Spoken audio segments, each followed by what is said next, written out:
High was welcome to my channel. ఈ వీడియోలో main గా మనం మాట్లాడబోయే విషయం ఏంటంటే ఆ చంద్రబాబు నాయుడు గారు అంటే విజనరీ లీడర్ ఉన్న చంద్రబాబు నాయుడు గారు సంపద ఎలా సృష్టిస్తారని చెప్పి మొన్న ఏదైతే జరిగిన ఎలక్షన్స్ లో సూపర్ 6 పథకాలు అనౌన్స్ చేశారు. మరి సంపద ఎలా సృష్టిస్తారని చెప్పి ప్రత్యర్థులైన వైఎస్ఆర్సీపీ నాయకులు ప్రతి ఒక్కరు కూడా కొంచెం వెటకారంగా కొంచెం ట్రోల్స్ చేయడం అయితే జరిగింది. అయితే ఈ రోజు చూసుకుంటే మెయిన్ గా సంపద మీద దృష్టి పెడుతూ ఇటు ఉచిత పథకాలు ఎంతవరకు ఇవ్వాలి, ఎంత బడ్జెట్ లో ఖర్చు పెట్టాలి, ఎవరెవరు అర్హులు, అవన్నీ కూడా ఒక క్యాలిక్యులేషన్ కింద ఒక టార్గెటెడ్ ప్లాన్ కింద పెట్టుకుని దాన్ని రూపుదిద్దుకొని దాని మీద ఇటువైపు సంక్షేమ పథకాలు పెట్టుకొని ఇటువైపు అభివృద్ధి ఫోకస్ గా పెట్టడం జరుగుతుంది.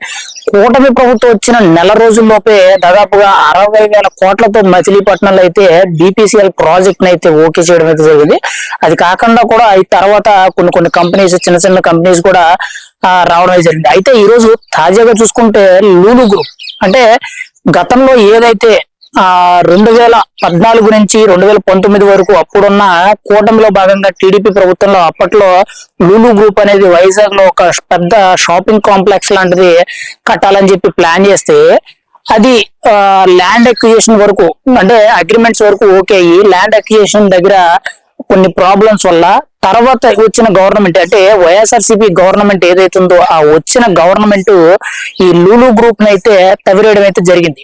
అదే లూలు గ్రూప్ ఇక్కడ వైజాగ్ నుంచి వెళ్ళిపోయి హైదరాబాద్ లోని కూకట్పల్లిలో లూలు మాల్ అని చెప్పి ఒక బిగ్గెస్ట్ మాల్ అయితే దాదాపు 2,000 కోట్ల రూపాయలు పైచలకు బడ్జెట్ తో లూలు మాల్ అయితే పెట్టడం అయితే జరిగింది. అసలు ఆ లూలు మాల్ ఓపెనింగ్ కే ఒక రికార్డ్ లాంటిది బ్రేక్ చేసింది. అంత క్రౌడ్ ఎక్కువ వచ్చారు, వాళ్ళకు కూడా కొంచెం నష్టం వచ్చింది, అది వేరే విషయం అనుకోండి. అయితే చూసుకుంటే అంత పెట్టుబడితో ఇక్కడ ఆంధ్రాకి రావాల్సిన పెట్టుబడి అంతా కూడా గత 5 ఏళ్ళు అటీలు కూడా జరిగింది. అంటే ఒక లూలు మాల్లే కాదు, ఇంకా చాలా కంపెనీలు కూడా ఆంధ్రాకు వచ్చిన కంపెనీలు అన్ని కూడా లాండ్ ఆర్డర్ ఇష్యూతోనో లేకపోతే మెయిన్ గా మన వైఎస్ఆర్సీపీ గవర్నమెంట్ డీలింగ్ అంటే ఇక్కడ బిజినెస్ చేసుకోవాలంటే ఇంత పర్సంటేజ్ వాటా మాకు కూడా ఎక్స్ట్రా పే చేయాలనేటట్టు ఒక డీలింగ్ కూడా మాట్లాడతారు కదా. ఎలాంటి ఎక్స్ట్రా పనుల వల్ల, ఎక్స్ట్రా యాక్టివిటీస్ వల్ల కొన్ని సంస్థలు అయితే ఇక్కడి నుంచి వెళ్ళిపోవడం అయితే జరిగింది. అందులో లూలు మాల్ కూడా అయితే ఒకటి అని చెప్పుకోవచ్చు. అయితే రీసెంట్ గా లూలు మాల్ అధినేత ఎవరైతే ఉన్నారో ఆయన మన ఇండియాకి చెందిన వ్యక్తి. ఆయన దుబాయ్ దేశాల్లో ఆయన పెద్ద ఇండస్ట్రియలిస్ట్ గా కొన్ని కోట్ల రూపాయలు టర్న్ ఓవర్ చేసే ఒక పెద్ద ఇండస్ట్రియలిస్ట్ గా ఆయన అయితే దుబాయ్ లో ఎన్నో కంపెనీస్ అయితే నడుపుతున్నారు. అయితే లూలు మాల్ ఏదైతే మన ఆంధ్రప్రదేశ్ నుండి వెళ్ళిపోయిందో మళ్ళీ తిరిగి ఆంధ్రప్రదేశ్ లో అదే వైజాగ్ లో ఒక కొత్త లూలు మాల్ షాపింగ్ కాంప్లెక్స్ అనేది ఓపెన్ చేస్తున్నట్టయితే ఈ రోజు చంద్రబాబు నాయుడు గారు లూలు మాల్ అధినేత ఎవరైతే ఆయన ఉన్నారో వీళ్ళిద్దరూ కూడా భేటీ అవ్వడం అయితే జరిగింది. ఖచ్చితంగా నెక్స్ట్ ఈ రాబోయే రోజుల్లో లూలు మాల్ అనేది చాలా స్పీడ్ గా వైజాగ్ లో షాపింగ్ కాంప్లెక్స్ అనేది కట్టేటట్టు అయితే తిరుగుతుంది. అంటే యాక్చువల్లీ ఎక్కడైతే పోగొట్టుకున్నామో అక్కడే నిలబెట్టుకోవాలనే మాట తీరుతో ఈరోజు చంద్రబాబు నాయుడు గారు అయితే వెళ్ళిపోయిన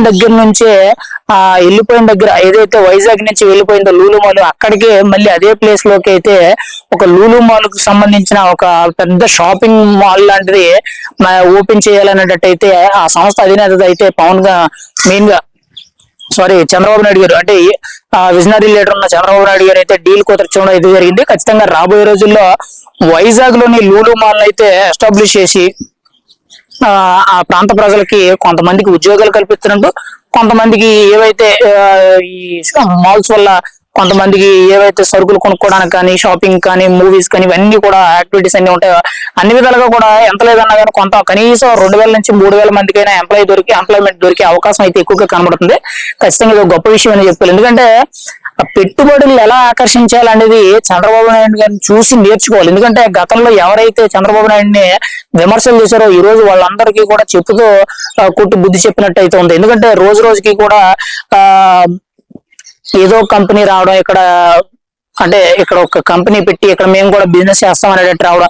అంతేకాకుండా రీసెంట్ గా కూడా మనం చూసుకున్నాం, మొన్న వచ్చిన వరదలు ఏవైతే ఉన్నాయో వరదల్లో కూడా ఇప్పటి వరకు రిలయన్స్ ఇండస్ట్రీస్ తరపు నుంచి ఎన్నో ఆపదలు జరిగినా సరే మరి నేను ఎక్కడైతే అనలేదు రిలయన్స్ ఇండస్ట్రీస్ తరపు నుంచి ఆ సంస్థ తరపు నుంచి అది విరాళాలు ఇవ్వడం. అంటే మొన్న జరిగిన వరదలు, విజయవాడ వరదలు ఏదైతుందో దానికి 20 కోట్ల రూపాయలు వరదలకి నిధులు ఇవ్వడం. ఇంకా అది కాకుండా చూసుకుంటే ఐటీసీ కంపెనీ ఏదైతే ఉందో ఆ కంపెనీ నుంచి కూడా నిధులు ఇవ్వడం. అంటే చంద్రబాబు నాయుడు గారి చొరవతో ఎన్నో కంపెనీలు వాళ్ళ యొక్క సంస్థల తరపు నుంచి విరాళాలు కూడా ఇస్తున్నారు. అంటే విజనరీ, అంటే యాక్చువల్లీ మనకు పెట్టుబడిని ఆకర్షించే విధానం అనేది కలుపుకునే విధానాన్ని బట్టి మనకి అభివృద్ధి అనేది జరుగుతుంది. గత 5 ఏళ్ళు కూడా కలుపుకునే పద్ధతి కాకుండా కిలుక్కునే పద్ధతి ఎక్కువ అయితే ఉండేది. అలా కిలుక్కునే పద్ధతి ఎక్కువ ఉండడం వల్ల ఇక్కడ బిజినెస్ చేయడం కష్టం, ఇక్కడ బతకడం కష్టం, ఇక్కడ చేసినా గానీ వీళ్ళతో ఈ ప్రెజర్ మనం కంట్రోల్ చేయలేమని చెప్పి ఇక్కడ పెట్టడానికి వచ్చే ఇంట్రెస్ట్ కూడా లేదు.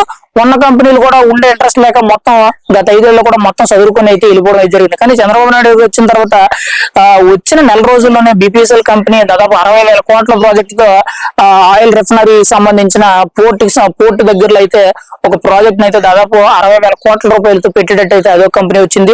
అంటే చిన్న చితక కంపెనీలు కొన్ని రావడం అయితే జరిగింది. అది కాకుండా ఇప్పుడు చూసుకుంటే మళ్ళీ లూలు మాల్ ఎక్కడైతే పోయిందో అక్కడికే మళ్ళీ దాన్ని తిరిగి తీసుకొచ్చి పెట్టేటట్టు అయితే చంద్రబాబు నాయుడు గారు అయితే అభివృద్ధి పరంగా అడుగులు వేస్తున్నారని చెప్పి ఈ విధంగా చెప్పుకోవచ్చు. ఖచ్చితంగా పెట్టుబడులు ఎలా ఆకర్షిస్తారు అని చెప్పి ఎంతమంది త్యాగం చేశారో ఈ రోజు వాళ్ళందరికీ కూడా ఒక చెప్పుతో కొట్టి బుద్ధి చెప్పినట్లయితే ఒక నిదర్శనం కింద చేసి చూపెడుతున్నారు. నెక్స్ట్ 5 years లో కూడా ఇంకా రాబోయే పెద్ద పెద్ద కంపెనీలు కూడా ఆకర్షించే అవకాశం అయితే కనబడుతుంది. ఖచ్చితంగా ఇంటర్నేషనల్ కంపెనీస్ ఏవైతే ఉన్నాయో అమెజాన్ కానీ, లేకపోతే మనకి మెయిన్ గా యాపిల్ కానీ, లేకపోతే మైక్రోసాఫ్ట్ కానీ, ఏవైతే హైదరాబాద్ లో ఉన్నాయో అలాంటి కంపెనీస్ ని కూడా ఆంధ్రాకి ఖచ్చితంగా రప్పించే అవకాశం కూడా చంద్రబాబు నాయుడు గారు చొరవ తీసుకుంటారు. ఖచ్చితంగా ఏపీలో అభివృద్ధి బాట అనేది ఈ కూటమి ప్రభుత్వం వల్లే జరిగి తీరుతుందని చెప్పి చంద్రబాబు నాయుడు గారు కానీ, ఇటుపక్క పవన్ కళ్యాణ్ గారు కానీ, చంద్రబాబు నాయుడు గారు కొడుకు ఎవరైతే education minister and IT minister ఉందో నారా లోకేష్ గారు, వీళ్ళ ముగ్గురు చొరవతో మాత్రం ఖచ్చితంగా ఆంధ్రప్రదేశ్ అనేది నెంబర్ 1 గా అభివృద్ధి చెందుద్ది.